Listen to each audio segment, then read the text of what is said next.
Mwanamke mzuri sio yule mzuri wa sura na shepu nzuri ya kuvutia. Mwanamke mzuri sio yule mwanamke ambaye amekamilika katika tabia zake kwa 100%. Bali mwanamke mzuri ni yule mwanamke ambaye atakukubali wewe kama ulivyo.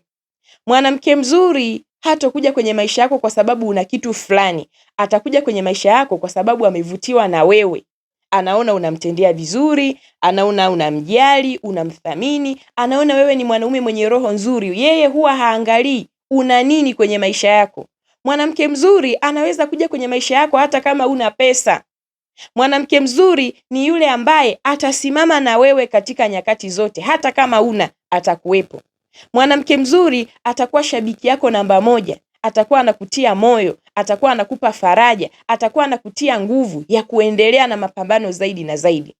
Mwanamke mzuri hatokudharau wewe kwa kuwa umeshuka kiuchumi. Mwanamke mzuri hatokudharau wewe kwa kuwa umepoteza kwa kipindi fulani. Bali mwanamke mzuri atasimama nyuma yako, atakuwa faraja kwako, atakutia moyo, atakutia nguvu, atakwambia mume wangu tutaweza, utasimama tena. Mwanamke mzuri sio huyo ambaye anaanza kukudharau wewe kipindi unaona kabisa uchumi wako umetetereka. Huyo sio mwanamke mzuri. Mwanamke mzuri ni yule ambaye anakuja kuunganisha familia yako. Mwanamke mzuri sio yule atakayekuja kwenye familia yako kisha akaitenganisha familia yako, akakugombanisha wewe na ndugu zako, mkawa hamuelewani tena. Mwanamke mzuri yeye akija kwenye maisha yako anakuja kuishi kwenye utaratibu wako. Hakuna kitu chochote kwenye maisha yako anachokuja kuvuruga, bali yeye anakuja kuongeza vitu kwenye maisha yako. Mwanamke mzuri sio lazima awe amekamilika kwa 100%, kwa sababu sisi ni binadamu. Hakuna aliyekamilika katika tabia zake kwa 100%. Lakini mwanamke mzuri ni yule ambaye anajitambua, anatambua wajibu wake, ni yule ambaye ana nafasi ya kukubali makosa, ni yule ambaye anakaa chini, anafanya juhudi za kujirekebisha. Mwanamke mzuri hakatai kosa. Mwanamke mzuri hachukia akikosolewa, bali anafurahia kwa sababu anaona hii ni nafasi ya mimi kujua ninapokosea, kujua madhaifu yangu na kujirekebisha. Mwanamke mzuri sio yule anayebishana na wewe kwa kupinga kosa, bali mwanamke mzuri ni yule muelewa ambaye anajua maisha ni nini, ambaye anaelewa kabisa kwamba hapa duniani hakuna mkamilifu. Kwa hiyo mwanamke mzuri ni mtu ambaye anajua yeye mwenyewe nini afanye kwenye maisha, lakini sio yule ambaye amekamilika kwa 100%. Hakuna mwanamke ambaye amekamilika katika tabia zake kwa 100%, wala hakuna mwanaume ambaye amekamilika katika tabia zake kwa 100%. Bali yule ambaye ni mzuri ni yule ambaye anampenda mwenzie hata kama ana madhaifu fulani na akashiriki naye katika kurekebisha madhaifu hayo. Sijui kama unanielewa. Wanawake wazuri wapo, wanaume wazuri wapo, na mwanaume mzuri pia akija kwenye maisha yako huwa hataki kuangalia kama wewe umekamilika kwa 100%. Mwanaume mzuri hata kama akiona hujakamilika, yeye anakupenda kama ulivyo, na hivyo vitu ambavyo una madhaifu navyo atakuwa na wewe katika safari yako ya ukuaji. Atakuwa anakuelimisha, anakuelekeza, anakubadilisha. Na kama wewe ni mwanamke mzuri, basi unaweza ukamuelewa na maisha yenu yakaenda vizuri kabisa. Mwanaume mzuri sio yule mwenye pesa, sio yule mwenye majumba, sio yule mwenye magari, bali mwanaume mzuri ni yule mwenye moyo wa kujitolea kwa chochote alichonacho. Kujitolea simaanishi kujitolea kwa kuwa na pesa, kujitolea upendo, kujitolea amani. Mwanaume mzuri anajitolea kila kitu alichonacho, anajitolea kitabia, anajitolea kimatendo, anajitolea kivyovyote ambavyo Mungu amemjalia. Kwa hiyo mimi niwaambie tu kweli, mwanaume akiwa mzuri pia na yeye hawezi kuwa mkamilifu kwa 100%, na mwanamke akiwa mzuri pia hawezi kukamilika kwa 100%. Kwa hiyo mimi nawaambia tu kweli, msipambane kutafuta watu wakamilifu kwenye tabia zao kwa 100%, kwa sababu hao watu hawapo. Lakini pambana upate mtu ambaye atasimama na wewe kwenye maisha yako kwa namna yoyote ile. Mwanaume, wewe uko na mwanamke ambaye tayari unaona sasa hivi umetetereka kiuchumi, dharau imekuwa kubwa. Unaamini kwamba natakiwa kupambana nipate pesa ili heshima yangu irudi. Hapana, huyo sio mwanamke mzuri. Mwanamke mzuri ni yule ambaye atakuheshimu wewe kama wewe.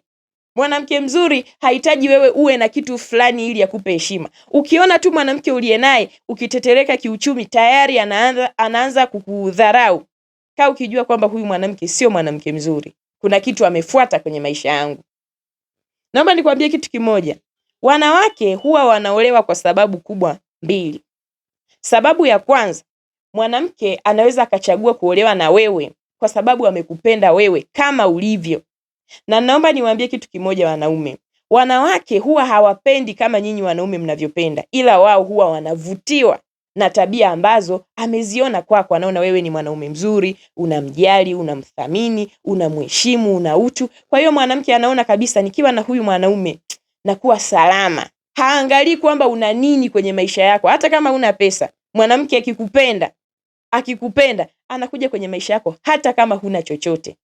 Lakini kuna hawa ambao huwa wanaolewa kwa sababu ya pili. Yeye huwa anaolewa kwa sababu kuna kitu amekiona kwako. Ameona kabisa akija kwenye maisha yako atafaidika na kitu fulani kutoka kwako. Huyo mwanamke ni mwanamke ambaye huwa haridhiki hata ungemfanyia nini, kwa sababu yeye ana target kunufaika akiwa ndani ya maisha yako. Kwa hiyo huyo mwanamke atakusumbua sana ukimwoa mwanamke wa namna hiyo. Atakusumbua sana kwa sababu yeye anakuja ili afaidike na kitu fulani kutoka kwako. Na wakati mwingine akishaona amefaidika anakutupa. Mwanamke wa aina hiyo hawezi kusimama na wewe unapokuwa umetetereka kiuchumi. Pale anapoona umeshuka, anaanza kutafuta nafasi ya kukimbia kwenye maisha yako, kwa sababu anaona ile faida aliyoifuata kwako tayari haipo.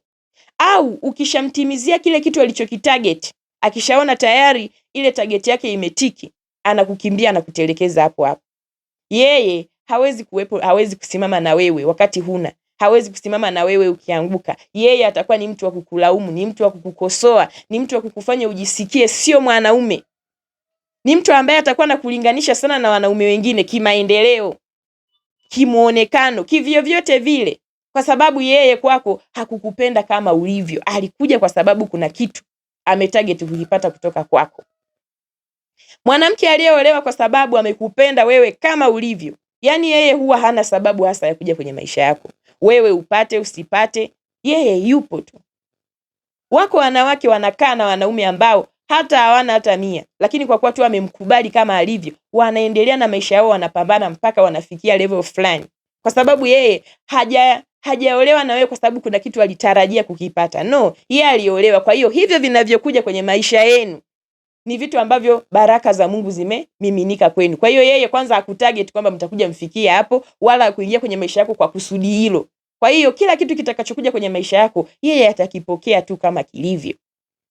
Mwanamke ambaye amekuja kwako kwa sababu anataka kufaidika na wewe, utateseka naye sana, na huyo sio mwanamke mzuri kwako.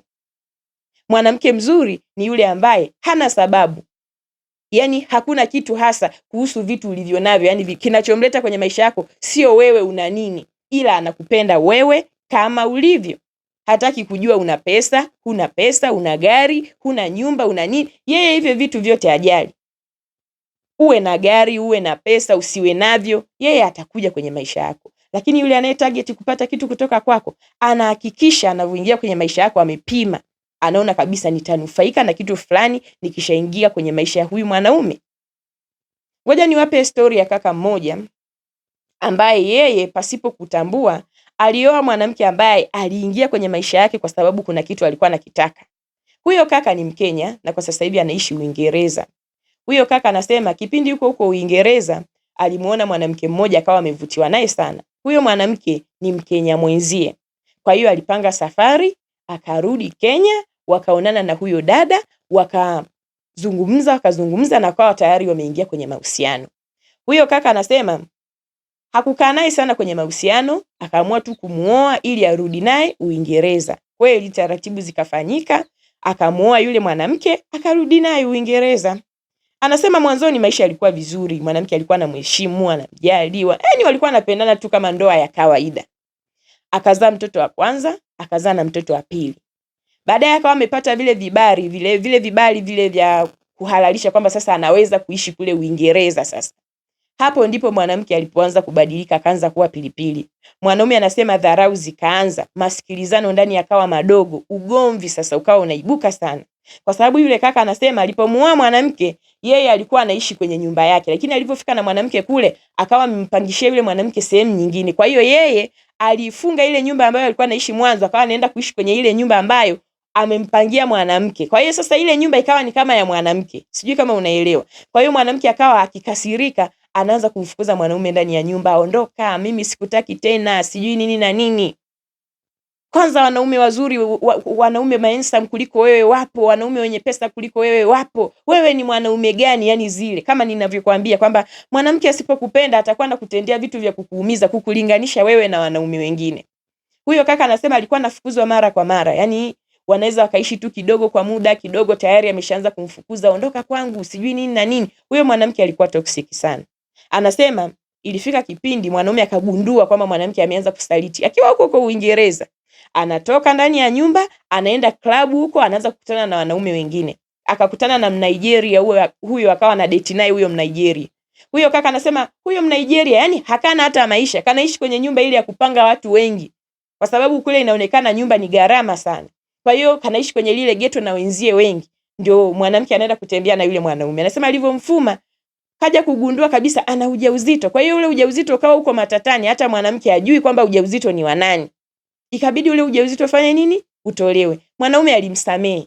Haya ndio mambo mimi nayoongea kila siku, mnasema mimi navunja familia za watu. Mimi nawaambia ukweli. Akamsamehe usaliti wa namna hiyo. Usaliti ambao mpaka mimba ilipatikana na haijulikani ni ya nani, mwanamke kwa ujinga wake. Anasema baada ya kumsamehe hilo tukio, mwanamke akaanza sasa kujifanya ana upendo sana. Amesamehewa usaliti, akaanza sasa kumkomesha huyu mwanaume. Anambana sana mwanaume, kuona mwanaume akisafiri akija Kenya. Anasema kuna kipindi amekuja Kenya, dada yake anaumwa, kufika kule mama yake tena anaumwa.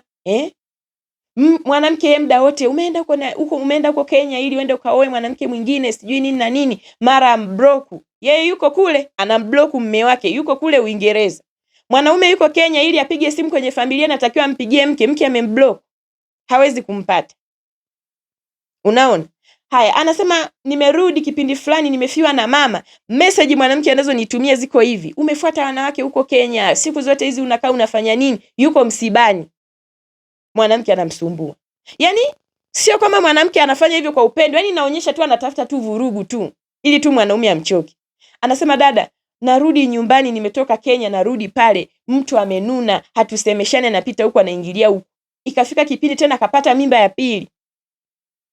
Akasema mimi mimba siwezi nikazaa kwa sababu sasa hivi niko kwenye diet. Yaani mwanamke asipokutaka utamjua tu. Akianza kutafuta sababu za kuondoka kwenye maisha yako, utamjua tu. Kwa sababu yule mwanamke inaonekana alitarget kwamba nikifika tu Uingereza, huyu namtupa huyu. Ndio ilikuwa target yake. Kwa hiyo alikuwa anasubiri apate vibali rasmi vya kuishi kule. Anasema hiyo mimba ya pili nayo akaenda mimi hii mimba siwezi kukaa nayo, mimi sasa hivi nafanya diet ya kupungua, sitaki sasa hivi kunenepa. Kweli mwanamke anakupa hiyo sababu, katoa ujauzito. Anasema dada akapata tena ujauzito mwingine, nao akatoa. Akapata tena ujauzito mwingine, nao akatoa. Ametoa mimba 5 za mume wake. Yaani mwanamke anapoanza kufanya hivyo vitu unajua kabisa hakuhitaji. Hivi wewe huwezi ukashtuka uone mwanamke anatoa mimba zako. Ukiona tu mwanamke anatoa mimba zako, tayari huyo ana mambo yake. Kwa hiyo inaonekana alikuwa hataki kuzaa ili asiwe na mzigo mzito. Anasema maisha yao ni hivyo. Wewe sio mwanaume, wanaume wengine wapo. Yaani yule kaka kiasi kwamba alivyokuwa ananipa maelezo nikasema, hivi unavumilieje kuishi na mwanamke wa namna hiyo? Yaani mwanamke anamfanyia bullying mume wake, yani kumuonyesha sio mwanaume, hana chochote. Kwanza yeye anaweza akapata mwanaume mwingine mzuri. Mimi hata nikitoka hapa wanaume wengi wananitaka. Hivi kweli mwanamke wako anaweza akakwambia hayo maneno? Kwamba mimi hata ukiniacha leo tu hapa napata mwanaume mwingine. Wanaume wengi wananitaka, sio wewe tu, sijione wewe ndio kila kitu. Mara kwa mara toka kwangu, ndio yamekuwa maisha yake. Sasa yule kaka akasema dada, mimi kurudi kwa yule mwanamke inanitokea mara kwa mara kwa sababu mpaka sasa hivi nimeshafukuzwa mara nyingi sana. Na watoto wananicheka kabisa, watoto wangu wananicheka. Kwamba baba unamvumilia mama afu mama anakusaliti. Watoto wanajua kwamba mama yao huwa anaingiza mwanaume mwingine mle ndani ya nyumba. Kwa hiyo anamchekaga baba yao, wanamwambia mom's cheating on you. Wanamwambia kabisa baba yao. Anasema baba akienda anamwambia daddy, mom is cheating on you. Anabaki tu anashangaa hapa, anasema dada, yani inapitia vitu vya ajabu sana. Sasa imefika kipindi mpaka watoto wamelishwa sumu na mama sasa hivi. Anakwambia hata akiwapigia watoto simu kwamba watoto wangu twende sehemu labda tukapate chai, watoto wanamgeuka wanamwambia tumeshakunywa na mama. Anasema nimeshafanya kila kitu kuwavuta watoto wangu lakini napiga hata simu zangu anakata. Maana sasa hivi alishamfukuza kwake tena, toka nyumbani kwangu, sikuhitaji. Sasa ndo akanitafuta akasema, dada, yani naishi maisha ya kufukuzwa, nimekuwa kama mjinga. Na nikasema kweli, hapa unajishusha hadhi, kwa sababu hata watoto wako nao wanakuona wewe mjinga. Umekaa na mwanamke ambaye kila siku anakufukuza, toka nyumbani kwangu, fanya hivi. Wewe utaonekana mwanaume wa namna gani sasa? Na anasema akikaa naye tu mbali anaanza kutafuta sababu. Akikaa naye tu mbali anaanza kutafuta sababu. Oh, watoto, sijui kuna nini na nini, sijui nini na nini, njoo nyumbani hapa. Akienda tayari anamrudia. Anakaa tena kidogo, toka. Mimi sikuhitaji, ondoka nyumbani kwangu. Wewe sio chochote kwenye maisha yangu. Na anasema ilifika kipindi alimtamkia kabisa hiyo kauli kwamba mimi nilikubali kuolewa na wewe ili unilete tu Uingereza, nilikutumia wewe kama daraja. Anasema ilifika kipindi wakati ana hasira mwanamke aliropoka, akamwambia, mimi nilikutumia tu kama daraja la kuja huku Uingereza. Kwa mimi nawaambia tu kweli, mwanamke mwingine anaolewa kwa sababu ametarget kupata kitu fulani kutoka kwako. Huyo kaka ameshaishi maisha ya kufukuzwa, kutamkiwa kauli mbovu, kushushwa na huyo mwanamke, wewe sio chochote, sijui nini. Sasa mimi unajua unasikiliza unasema hivi, wanaume kwa nini wanakaa kwenye familia za namna hii? Kweli ndivyo vitu ambavyo mnataka wanaume tukae hapa tuanze kuwateteti kwamba vumilia kwa sababu ya watoto? Kwa sababu tukiwaambia ukweli unasema hapana, kazi ya mwanaume ni kupambana kwa ajili ya watoto wake. Watoto wenyewe sasa hivi kwa mfano huyu kaka wameshamgeuka baba yao. Anasema mwingine alikutana naye ana sherehe shuleni, akauliza baba kwamba bwana, eti wazazi wanaalikwa ili nije. Mtoto akamwambia mimi sijui chochote. Siku anashangaa anapita shuleni anamkuta mama yake yupo. Kumbe mtoto alikuwa anajua kwamba kuna mzazi na alimchagua mama yake. Sasa hivi mimi nashindwa hata sijui niseme nini. Unakuta mwanaume unapambana kwa ajili ya watoto wako, lakini watoto wanamchagua mama. Wanamchagua mama na wanakusaliti wewe, wako serious. Isitoshe hawa watoto kama ninavyokuambia wanamuona mama yao ana cheat. Analeta mwanaume ndani ya nyumba, hiyo wanaifahamu. Huyo kaka anasema alichojifunza yeye kama yeye, hawezi kuoa mtu ambaye ametoka kwenye familia ya maisha magumu. Yaani mazingira magumu, aone familia mtu ametoka kwenye familia yenye mazingira magumu, haoi. Kwa sababu wanasema yule mwanamke kwao maisha ni magumu sana, yaani kwao maisha ni magumu, afu isitoshe kwao mama amemkalia baba. Yaani anakwambia mama amebaki Nairobi, baba yuko kijijini. Hivi unaelewa ndoa ya namna hiyo? Yaani mama yeye alikataa kwenda kuseto na mume wake kijijini, amebaki Nairobi. Ila baba maisha yalimchapa, amerudi Nairobi, amerudi kijijini kwenda kulima. Mama yuko Nairobi.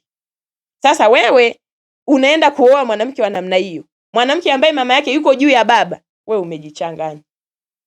Kwa hiyo huyo kaka mpaka leo ninapozungumza hapa ameshaachana na huyo mwanamke, lakini bado anasema dada, uwe unanisaidia kunitafuta tamara kwa mara, maana huyu mwanamke achielewi kunirudisha kwenye mtego wake, na sijui kwa nini nimekuwa nikirudi kwa huyu mtu. Watu toxic ni watu ambao ni wagumu sana kuachana nao, hata yeye nilimwambia. Kwa hiyo nafika kipindi anasema yani unakuta mwanamke tayari anaanza kutafuta vijisababu. Tu discuss sijui kuhusu watoto, tu discuss sijui kuhusu nini. Nikamwambia mwisho wa siku una discuss kuhusu watoto gani? Mbona watoto wenyewe wanakukataa? Watoto wenyewe wanakukataa kabisa, wazi unawaona. Anasema yeye wananikataa, hata nikiwaambia watoto wangu twende tukapate chai tu wananikwepa. Wanabaki na mama yao. Kwa hiyo kaka yangu, mwanamke mzuri anakupenda wewe kama ulivyo. Kuna mwanamke mwingine ana target kupata kitu kutoka kwako. Mwanamke mzuri sio yule aliyekamilika kwenye tabia zake kwa 100%. Sio yule mzuri wa sura na shape ya kuvutia. No, huyo sio mwanamke mzuri. Mwanamke mzuri ni mwanamke ambaye anajua maisha ni nini, atakuwepo kwenye maisha yako kwa nyakati zote.